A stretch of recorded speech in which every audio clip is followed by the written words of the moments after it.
Two Thanksgiving Day Gentlemen. There is one day that is ours. There is one day when all Americans go back to the old home and eat a big dinner. Bless the day. The President gives it to us every year. Sometimes he talks about the people who had the first Thanksgiving. They were the Puritans. They were some people who landed on our Atlantic shore. We really don't remember much about them. But those people ate a large bird called turkey on the first Thanksgiving Day. So we have turkey for Thanksgiving dinner, if we have enough money to buy a turkey. That is a tradition. Yes, Thanksgiving Day is the one day of the year that is purely American. And now here's the story to prove to you that we have old traditions in this new country. They are growing older more quickly than traditions in old countries. That is because we are so young and full of life. We do everything quickly. Stuffy Pete sat down on a seat in the New York City park named Union Square. It was the third seat to the right as you enter Union Square from the east. Every Thanksgiving Day for 9 years, he had sat down there at 1 p.m. Every time things had happened to him. They were wonderful things. They made his heart feel full of joy. And they filled another part of him, too. They filled the part below his heart. On those other Thanksgiving days he had been hungry. It is a strange thing.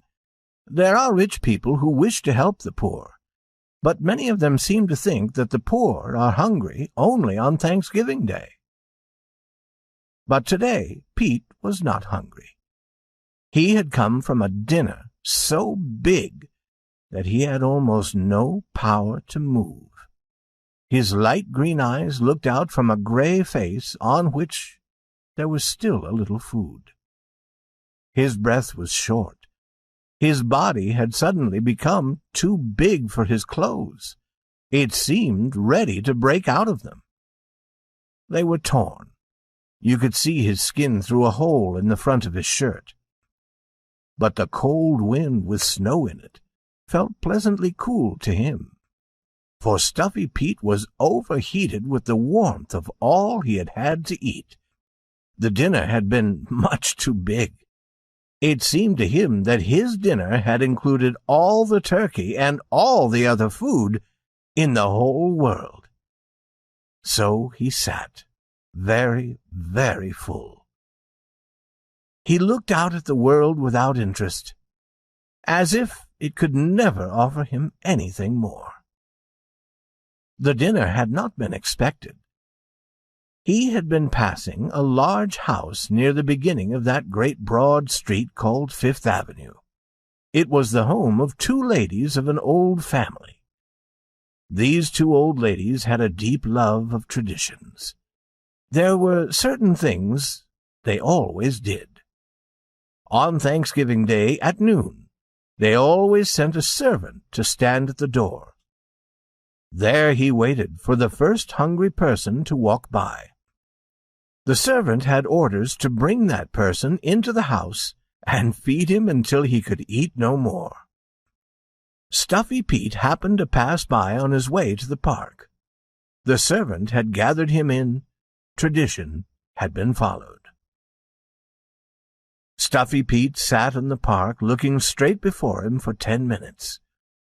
Then he felt a desire to look in another direction. With a very great effort he moved his head slowly to the left. Then his eyes grew wider and his breath stopped.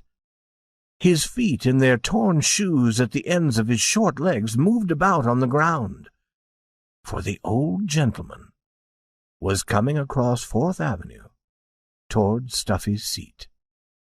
Every Thanksgiving for 9 years the old gentleman had come there to find Stuffy Pete on his seat. That was a thing that the old gentleman was trying to make into a tradition. Every Thanksgiving Day for 9 years he had found Stuffy there. Then he had led Stuffy to a restaurant and watched him eat a big dinner. They do these things more easily in old countries like England. They do them without thinking about them. But in this young country we must think about them. In order to build a tradition, we must do the same thing again and again for a long time. The old gentleman loved his country. He believed he was helping to build a great American tradition. And he had been doing very well. 9 years is a long time here. The old gentleman moved straight and proud toward the tradition that he was building. Truly, feeding Stuffy Pete once a year was not a very important tradition. There are greater and more important traditions in England. But it was a beginning. It proved that a tradition was at least possible in America. The old gentleman was thin and tall and 60. He was dressed all in black. He wore eyeglasses. His hair was whiter and thinner than it had been last year.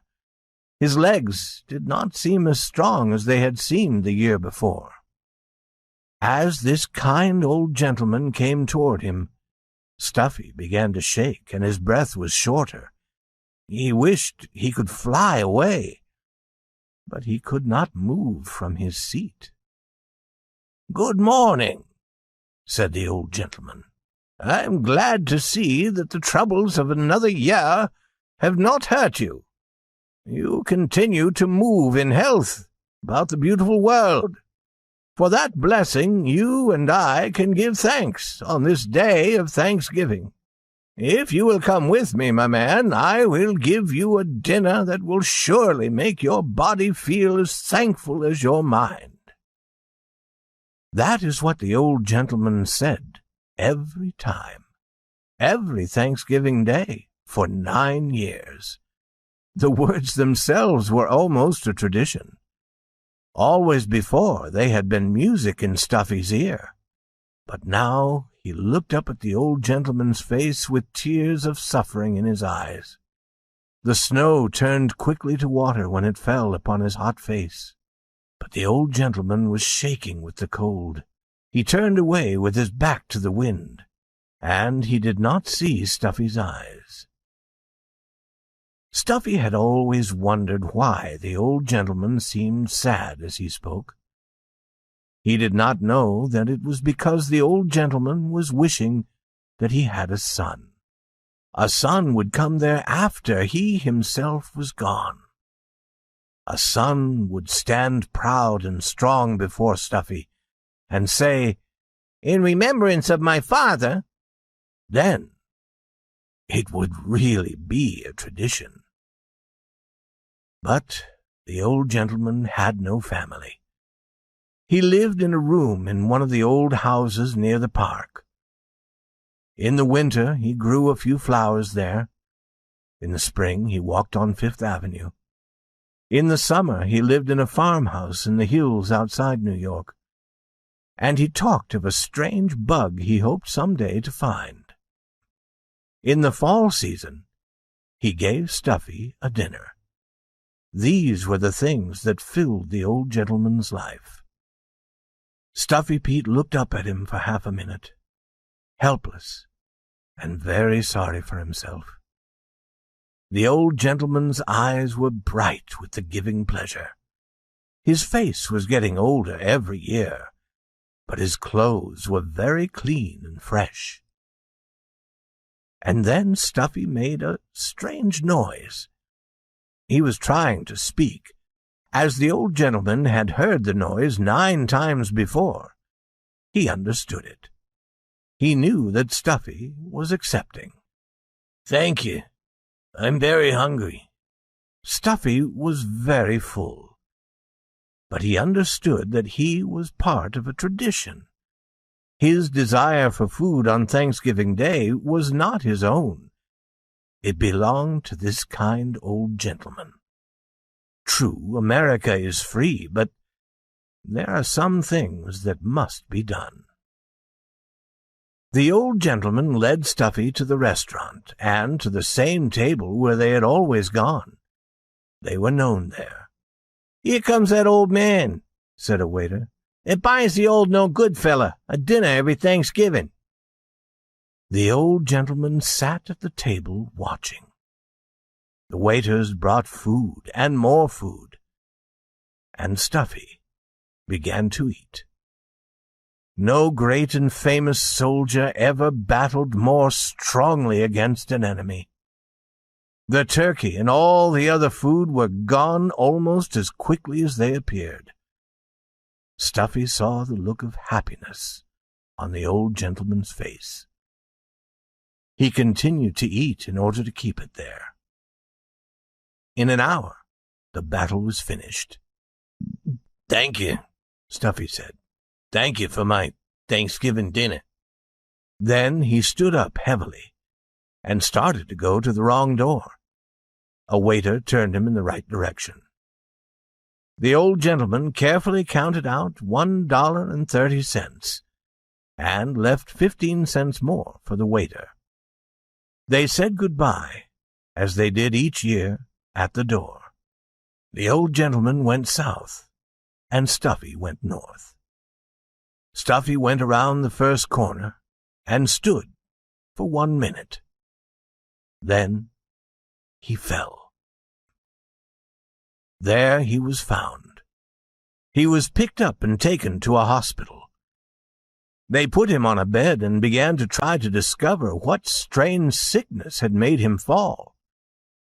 And an hour later, the old gentleman was brought to the same hospital, and they put him on another bed and began to try to discover what his sickness could be. After a little time, one of the doctors met another doctor, and they talked.